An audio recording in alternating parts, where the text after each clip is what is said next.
La couverture aérienne rapprochée nécessite à la fois un usage précis de la puissance de feu, un délai de réaction rapide et une bonne synchronisation avec les unités au sol.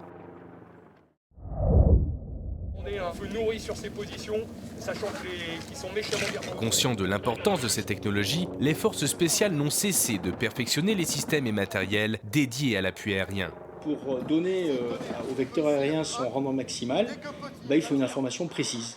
Et c'est pas aussi simple que ça pour que ça marche, hein, parce que vous avez énormément de matériel différents, de marques différentes, de conceptions différentes, et il faut les rendre interopérables et faire en sorte que ça marche.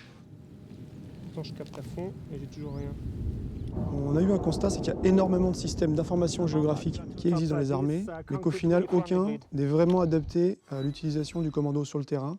Donc le but de ce projet, qui a été financé par la mission Innovation et soutenu par le commandement des opérations spéciales, c'est de simplifier l'utilisation d'un système d'information géographique. Donc l'interface homme-machine était complètement repensée pour être utilisée même avec des gants.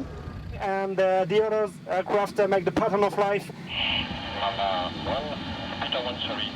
On va donc connaître notre position en temps réel, pouvoir faire remonter cette position à un échelon décisionnel et en même temps produire un logiciel qui sera adapté à nos missions.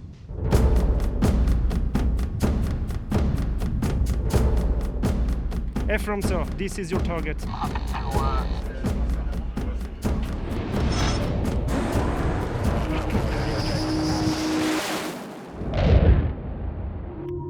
Grâce à l'expérience du terrain et au travail collectif de réflexion, les forces spéciales ont adapté et optimisé les systèmes de transmission air-sol afin d'alléger la charge et l'encombrement du fantassin. J'ai eu l'idée de créer un gilet qui s'appelle Titan, qui permet d'envoyer en temps réel aux décideurs en base arrière nos différents gestes et activités sur le terrain.